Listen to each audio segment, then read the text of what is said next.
In 1903, Benjamin Holt paid a blacksmith from Maine $60,000 for the right to build crawler tractors. 11 years later, that same blacksmith told a lawyer that if God Almighty would charter him to kill a man, he would get on the next train to California and kill old Ben Holt. The crawler track did not begin with one genius and one invention. It began with a broken promise, a stolen patent, and a three-way war between Holt, Lombard, and Best that burned through $1.5 million in legal fees before it was over. This is how Caterpillar was really built. But to understand how we got here, we need to go back to a sawmill in Concord, New Hampshire. Because the man who would create the most recognized name in construction history never made a single engineering drawing in his life. He designed everything in his head. Benjamin Leroy Holt was born on January 1, 1849, the youngest of 4 brothers among 11 children. His father, William Knox Holt, owned a sawmill producing hardwood for wagon and coach construction. Benjamin trained as a wheelwright in that mill. He had no formal engineering education. Everything he knew about machines, he learned by building them and tearing them apart. The 4 brothers who would matter to this story were William Harrison, the oldest, born around 1840, then Ames Frank, born around 1842, then Charles Henry, born in 1843, and Benjamin, 6 years younger than his nearest brother. Charles was the first to leave. In 1863, at the height of the Civil War, he traveled to San Francisco and opened a lumber and wagon wheel business called C.H. Holt and Company. William and Ames followed in 1871. Benjamin stayed behind in New Hampshire, running the sawmill alone and shipping lumber west to his brothers. He stayed for 12 more years. His mother Harriet died in 1875. His father William Knox died in 1883. Only after burying both parents did Benjamin finally head to California at the age of 34. The reason the Holts chose Stockton, California, was not what we might expect. It was not about agriculture. It was about wood. Charles Holt had discovered that wagon wheels manufactured from eastern hardwood cracked and failed in California's arid climate because the wood had not been properly seasoned for dry conditions. Stockton's hot inland climate was perfect for drying lumber. The city also sat on the San Joaquin River, reachable by ocean-going ships 72 miles from San Francisco, and the Central Pacific Railroad had arrived in 1869. It was an inland seaport at the heart of California's richest wheat-growing region. In 1883, Stockton had roughly 7,500 residents. It had been founded during the gold rush in 1849 and was the 4th largest city in California by 1854. By the time the Holts arrived, the economy had shifted from gold supply depot to an agricultural hub with flour mills, carriage factories, iron foundries, and shipyards. 5 other agricultural machinery companies already operated there. Benjamin invested $65,000 in a factory at the corner of Church and Aurora Streets. That would be roughly $2.5 million today. He powered the entire operation with a single 40-horsepower coreless steam engine manufactured in Providence, Rhode Island, and shipped all the way around Cape Horn to California. Every machine in the plant was belt-driven from that one engine. He started with 25 employees. First-year output was 6,000 wagon wheels and 5,000 carriage bodies. Their most popular product was 10-foot diameter wheels used by redwood loggers who connected 2 wheels with a strong axle and used horse teams to drag massive logs from roadless forests. Everyone in Stockton knew Benjamin as Uncle Ben. He spent his mornings in a private workshop across from the main Holt office building that his employees called the Little Shop of Invention. It had machine tools, a pattern shop, and about 6 dedicated workers. In the afternoons, he would sit in town talking with friends. He was called the Edison of the West after developing the side hill combine harvester, a machine that operated on slopes up to 30 degrees while keeping its threshing mechanisms level. It was 36 feet wide and required more than 20 horses to pull it. The detail that matters most for understanding how the crawler track was born is this. Benjamin Holt never made engineering drawings. He designed everything in his head and told his pattern makers and machinists verbally how to build things. The only drawings that existed were rough sketches for casting patterns. He was, as his colleagues described him, the old-style engineer who worked from an idea in his head. His two closest collaborators were Henry Preble and E.J. Patterson. When absorbed in a problem, he forgot meals, became oblivious to conversation, and responded to questions with an occasional grunt. In 1890, Benjamin married Anna Brown in Stockton. She was 19 years younger than him, the daughter of prominent Stockton pioneer Benjamin Essex Brown, and the marriage plugged Holt directly into the local establishment. They had 5 children. Anna would serve as regent of the University of the Pacific for 25 years and outlived Benjamin by 32 years, dying in 1952. The Holt Manufacturing Company was formally incorporated on January 11, 1892. By that point, the factory had expanded from 25 employees to nearly 200. The original 3-story brick building had been joined by additional wood frame structures, a foundry, and a dedicated machine shop. They were producing not just wagon wheels, but complete freight wagons, spring wagons, and drays for the agricultural trade. Annual output was climbing toward $500,000. Within a few years of arriving in Stockton, the Holts had moved into combine harvesters. Benjamin developed a link belt system that used flexible chains instead of gears. When runaway horses pulled a harvester too fast, the belts would break rather than destroying expensive gear trains.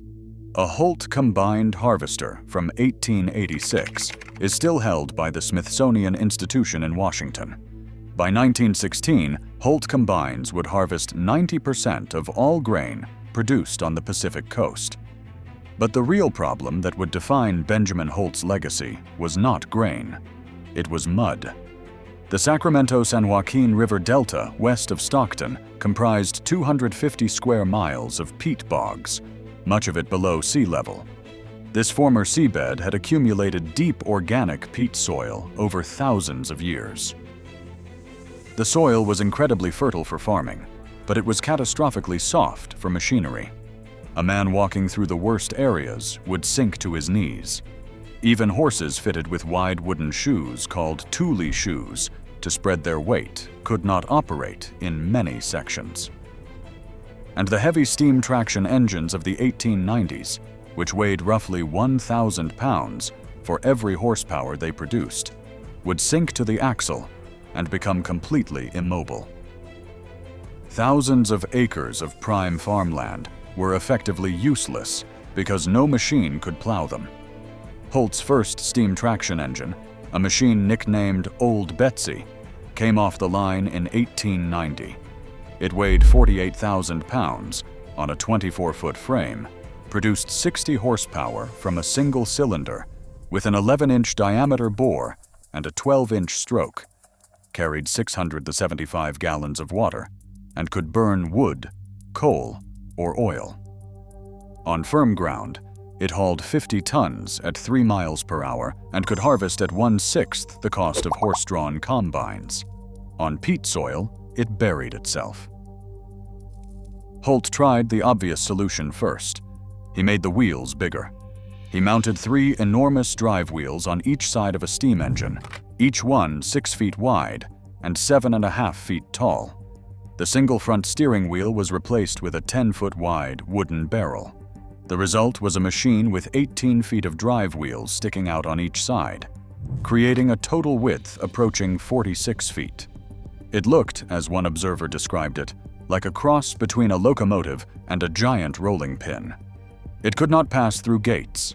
It could not cross bridges. It could not turn at the end of a field. And despite those massive wheels, it still sank into the peat soil. Getting it out reportedly required every horse and mule in the San Joaquin Valley. If you are enjoying this documentary about early Caterpillar history, take a second to like and subscribe. We cover stories like this every week. Now here is what we need to understand about what happened next. Benjamin Holt was not the first person to think of putting a continuous track on a vehicle. He was not the second. He was not even the 50th. Over 100 patents for crawler-type vehicle treads had already been issued worldwide before Holt's famous test. Every single one had failed in the field. The lineage stretched back centuries.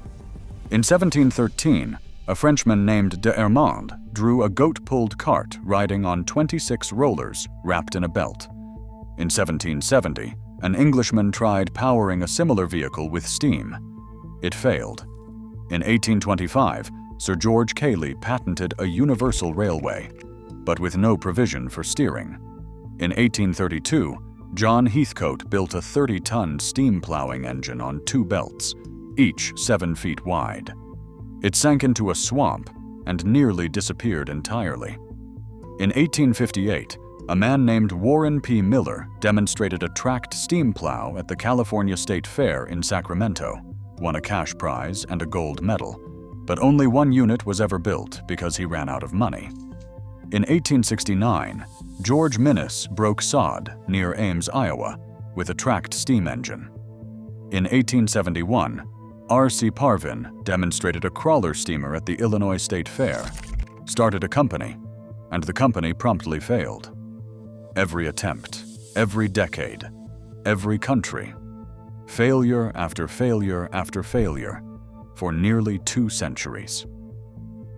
Holt studied this entire lineage.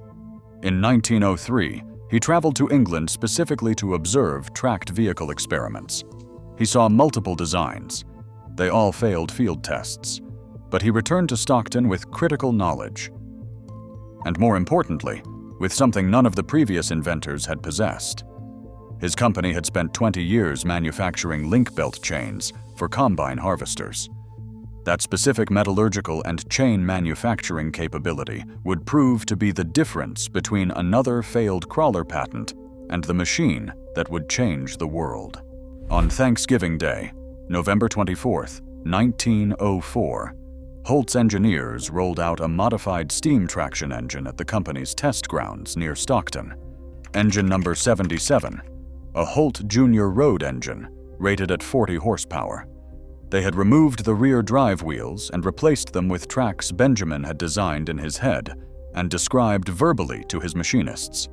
Each track frame measured 30 inches high by 42 inches wide by 9 feet long. The track shoes were 3 by 4 inch redwood planks bolted to endless malleable link chains, the same chains Holt had been perfecting for 20 years on his combine harvesters. Power was transmitted through sprocket wheels. The machine's weight rode on rollers sitting on top of the lower chain loop. The test location was spongy peat soil beside Mormon Slough, just outside Stockton. The machine crawled forward across ground that had defeated every wheeled tractor ever built. It then traveled back along Aurora Street to the factory. Extended testing followed on Roberts Island in the Delta and on the Holt Ranch itself. The results were decisive. That 40 horsepower tracked machine pulled 4 two-bottom plows.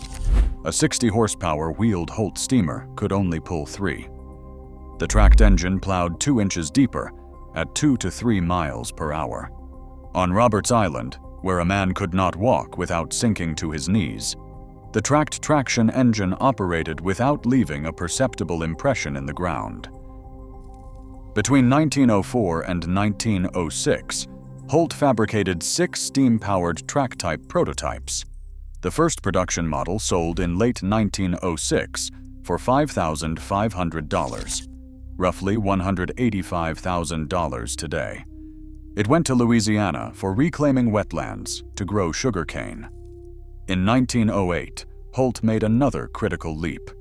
He designed a gasoline engine to replace steam power in his crawlers. He was so worried that his stockholders would reject the investment, thinking gasoline was a passing fad, that he decided to that he created a separate subsidiary called the Aurora Engine Company, specifically to hide the expenditure from the board. Within 2 years, over 100 gasoline-powered crawlers were in service. Now, the name. Everyone knows the word Caterpillar, but almost nobody knows that Benjamin Holt did not like it. The standard telling places the naming at the Thanksgiving 1904 test. The real timeline is different. The name was most likely coined in March of 1905 during a separate photo session, not during the first test. Company photographer Charles Clements left a first-person account preserved in Caterpillar's own archives. He described riding out to the Holt Ranch near Roberts Island and seeing the tracked machine moving across a barley field. In his account, he jumped to his feet and exclaimed that it looked like a monster caterpillar. Other versions of the story exist. Some attribute the remark to a man named John Shepard, who was also present. One source attributes it to William Mulholland, the famous Los Angeles water engineer, watching a Holt demonstration for the Los Angeles Aqueduct project. A separate British claim holds that soldiers coined the word watching a Hornsby tracked tractor at the military grounds at Aldershot in 1907. What Caterpillar's own website confirms is this: Benjamin Holt did not like the name Caterpillar at all. His family, particularly his nephew Pliny Holt, persuaded him it was the logical choice. Before that name stuck, the machine had been called a platform wheel engine, a mud turtle, a paddle wheel, and a treadmill. The Caterpillar name first appeared on a tractor in 1909. It was formally trademarked on August 2, 1910. Holt claimed use dating back to 1904. He received U.S. Patent 874,008 for his traction engine on December 17, 1907, and he held 47 patents over his lifetime. His nephew Pliny held an additional 38. The crawler's first major proving ground beyond the Delta came in 1908, when the Los Angeles Aqueduct project purchased a Holt Model 70-120 tractor to haul supplies across the Mojave Desert. The 233-mile aqueduct was being built to carry water from the Owens Valley to Los Angeles, and the machine hauled 30 tons up a 14% grade without difficulty. Engineers immediately ordered 25 more tractors and 78 specially designed Holt wagons. In total, 32 of the first 100 Holt Caterpillar track-type tractors ever manufactured went to work on this single project. Loads weighed up to 50 tons, traveling at 4 miles per hour through deep sand and grades of 10 to 30%. One section demonstrated that 14 Caterpillar tractors hauled materials over 26,000 miles at 20 cents per ton mile, compared to 40 to 80 cents per ton mile for animal teams. But even as the machines were proving themselves in the California desert, the legal war was escalating. Remember that blacksmith from Maine? Alvin Orlando Lombard was born in 1856 in Waterville, Maine. He built the first commercially successful tracked vehicle, the Lombard steam log hauler, and he patented it on May 21, 1901. U.S. Patent 674,737. That patent was a full 3 years before Holt's Thanksgiving Day test. Lombard's prototype, nicknamed Mary Ann, was first tested on Thanksgiving Day, 1900, exactly 4 years before Holt's famous demonstration. The Lombard was a half-track vehicle with rear continuous tracks and front steering skis designed for hauling logs over snow. It weighed 19 to 20 tons and could haul 300 tons of timber. 83 units were built between 1901 and 1917. In 1903, Holt paid Lombard $60,000 for the right to produce vehicles under Lombard's patent. This gave Holt legal cover for his own crawler development. Then came the betrayal. In 1910, Lombard traveled to California to confront Holt about what he saw as ongoing patent infringement. Holt's expensive lawyers had concluded that Lombard's patents had little value due to prior art. Holt took Lombard on a leisurely country drive in his Oldsmobile Roadster, casually suggested they divide the country between them, with Lombard taking the northern woods and Holt taking everything else, and promised to write a letter confirming the arrangement. He never wrote that letter. Like and subscribe if you are following this story, because the Holt versus Best rivalry is even worse. Lombard's fury festered for years. When C.L. Best's lawyer, a man named Henry Montgomery, visited Lombard in 1915, seeking patent ammunition to use against Holt, Lombard told him that if God Almighty could charter him to kill a man, he would get on the train and go to California and kill old Ben Holt. Best purchased 2 of Lombard's most important patents, used them to defeat Holt in court, and then sold the Lombard patent rights back to Holt at a profit. That money helped get Best's competing company on its feet. Meanwhile, Holt purchased the crawler track patents held by the British firm Richard Hornsby and Sons of Grantham, England, for £4,000. Hornsby's chief engineer, David Roberts, had filed British patent 16,345 on July 23, 1904. Practically simultaneous with Holt's own work, Roberts demonstrated tracked tractors to the British War Office multiple times between 1904 and 1910, and even to King Edward VII at Aldershot in 1908. He also fitted a 75-horsepower Mercedes car with tracks that reached 25 miles per hour on the beach at Skegness, a tracked vehicle speed record that was not surpassed until World War II. Despite all of this, Hornsby sold only 5 machines in total. The British military was simply not interested in buying them from a British manufacturer. Holt was reportedly more interested in their differential steering mechanism than in the track system itself. The ironic consequence was that within a year of purchasing those patents, Holt sold 442 continuous track tractors to the British Army, many of them built under license by Ruston and Hornsby in Lincoln, England. Britain had to buy American-made crawlers based partly on their own citizen's patent. And then there was Daniel Best.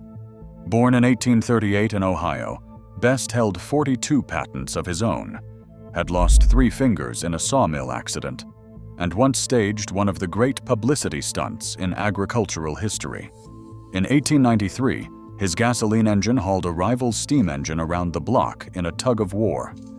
In 1908, at the age of 70, Daniel Best retired and sold his company to Holt for $325,000. That is roughly $11.6 million today. His son, Clarence Leo Best, known as C.L. Best, received 1/3 interest and was made president of the Holt-controlled entity. But C.L. felt his authority was being systematically undermined. An internal Holt memo boasted that the acquisition would make them so strong that they could crush outside competition. By 1910, C.L. resigned, forfeiting an estimated $50,000 in interest, and founded the C.L. Best Gas Traction Company. He built a 30,000-square-foot plant on 10 acres near San Leandro, California. Holt immediately sued for breach of contract and trademark infringement. Holt lost. By 1912, Best was producing tracked machines virtually identical to Holt's design and deliberately using the word Caterpillar in his advertising. It was a calculated provocation. His Best 75 won the gold medal at the California State Fair in 1913. That same year, Holt closed the San Leandro plant he had acquired from Daniel Best. A suspicious fire destroyed a building that housed the models of Daniel Best's patent machines. It was supposedly a fireproof masonry building. A family member later speculated arson. In 1916, C.L. Best bought back his father's old San Leandro factory for $30,000, partly funded by a community fundraiser where local residents contributed $14,000 of their own money. He opened a new 60,000-square-foot plant with 200 workers earning a combined $17,000 per month in payroll. The total legal fees between the two companies from 1905 to the mid-1920s reached approximately $1.5 million. That is roughly $27.5 million in today's money. Holt's trademark tagline during this period was simple: "There is only one Caterpillar, and Holt builds it." Best, barred from using Caterpillar, branded his machine's track layers. And all of this was happening while Benjamin Holt was losing his entire family. Ames Frank Holt died in October 1889. William Harrison Holt died on February 15, 1904, just 9 months before the Thanksgiving Day test that changed everything. Charles Henry Holt died on July 8, 1905, while on a trip to Spokane, Washington, only 7 months after the crawler track had proven itself. By 1905, Benjamin was the last brother standing, completely alone at the helm, right as the Caterpillar Revolution was taking off. No existing retelling of this story acknowledges that emotional context. The most important invention in construction history was developed by a man who was burying his brothers, one by one, as he built it. Then came the war. In August 1914, World War I erupted across Europe, and Benjamin Holt's California farm tractor became the most important piece of military equipment on the Western Front. The connection began not in Washington or London, but in Hungary. In 1910, a wealthy Hungarian farmer named Leo Steiner ordered a Holt tractor, became a dealer with exclusive rights for Austria-Hungary and Germany, and by 1913 was purchasing as many Holts as possible for the Austro-Hungarian military. When war broke out, Holt refused to fill those orders. The key figure who connected Holt to the British tank program was a mining engineer named Hugh F. Marriott.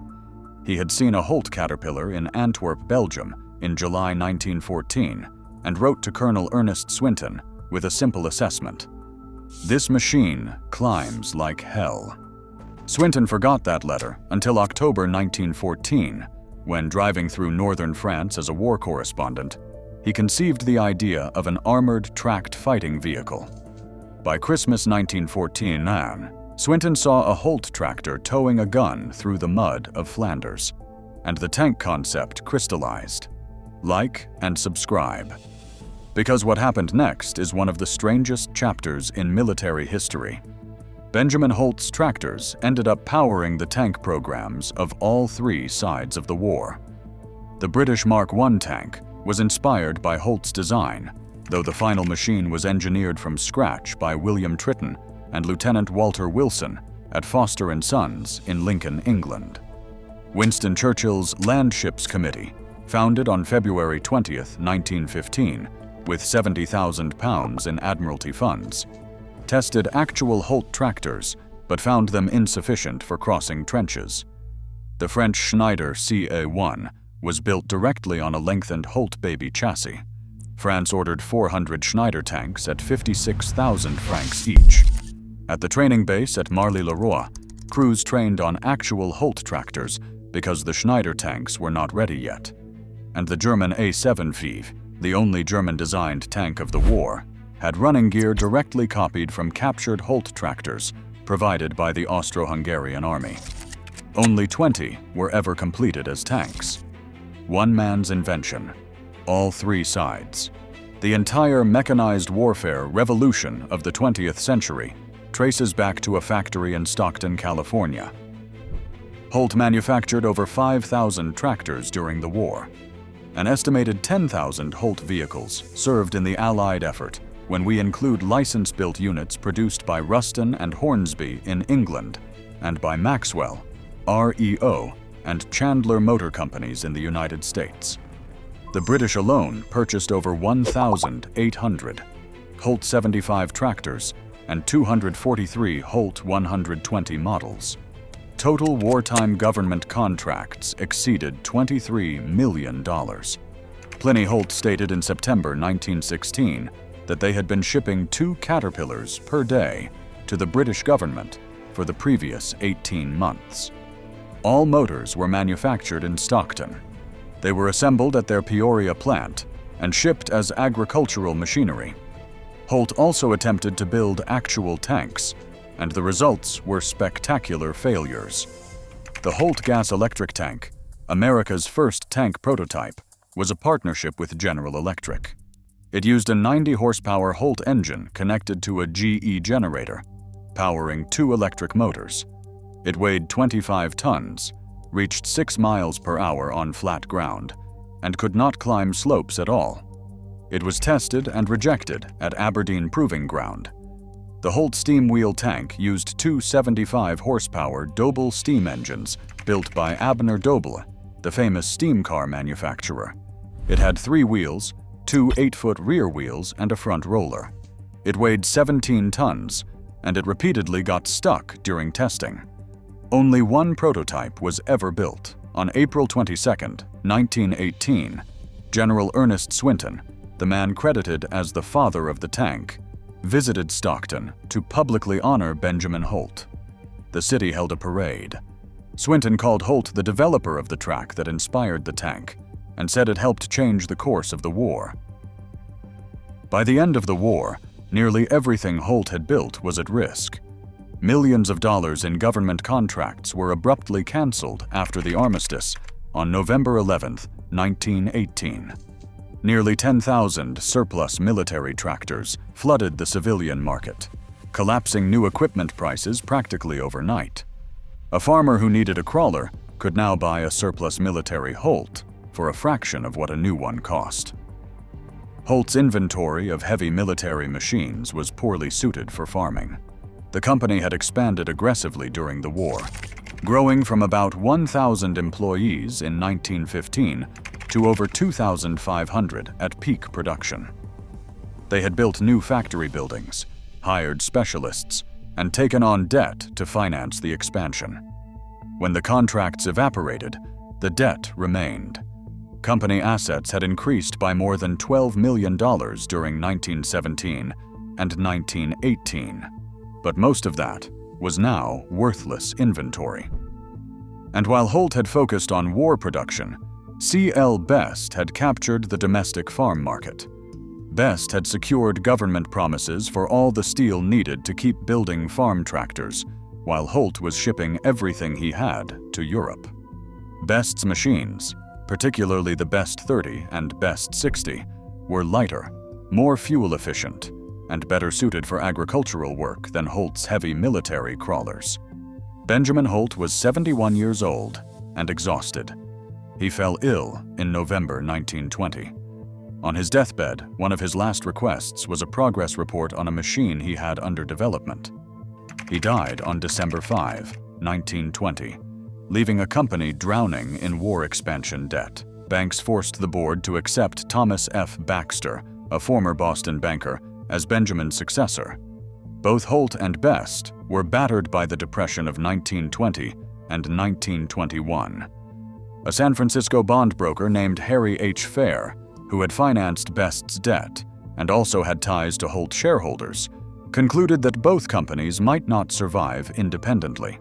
On April 15, 1925, the two companies merged to form the Caterpillar Tractor Company. C.L. Best, the financially stronger partner, became chairman and CEO, a position he held until his death in October 1951. Raymond C. Force became president. Murray M. Baker, the implement dealer who had found the East Peoria plant for Pliny Holt back in 1909, became the first executive vice president. Initial headquarters were in San Leandro, California, but the merger terms required a move to Peoria, Illinois, which happened in 1930. What each side brought to the deal tells us everything about how this rivalry ended. Best contributed better finances, advanced tractor designs, and a strong dealer network focused on farming.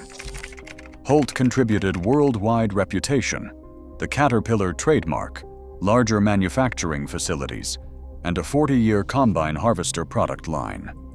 The initial product line was consolidated to 5 track-type tractors. First-year sales were $13 million. By 1929, they reached $52.8 million. The old Holt plant in East Peoria, Illinois, which Pliny Holt had purchased in 1909 for just $50,000 when the facility had cost $450,000 to build, became the company's largest manufacturing center. Machines were painted battleship gray with red trim until the iconic highway yellow with black trim was adopted in 1931. C.L. Best himself said the merger would have never happened without the Caterpillar name. The name Benjamin Holt never wanted. Like and subscribe for more stories like this one. The Holt family never left the Caterpillar business. They just shifted from manufacturing to dealership. Benjamin's son, William Knox Holt, moved to San Antonio, Texas in 1933 and established William K. Holt Machinery Company, a Caterpillar dealership starting with 1 store and fewer than 10 employees. In the 1940s, he developed the Holt root plow for clearing brush on the King Ranch, using custom twin D8 Caterpillar tractors. Benjamin's great-grandson, Peter M. Holt, served in Vietnam, where he earned a Silver Star, 3 Bronze Stars for Valor, and a Purple Heart. He later reunited the original Texas dealership and grew it from one of the smallest Caterpillar dealers in the country to the largest in the United States and one of the 5 largest in the world. He set up headquarters in a corrugated metal building he nicknamed the Barn. In 1993, he invested in the NBA team, the San Antonio Spurs, to keep them in San Antonio. The Spurs won 5 NBA championships under Holt ownership. Today, 5th-generation descendants Peter John Holt and Corinna Holt Richter run Holt Cat across a Texas territory covering 118 counties.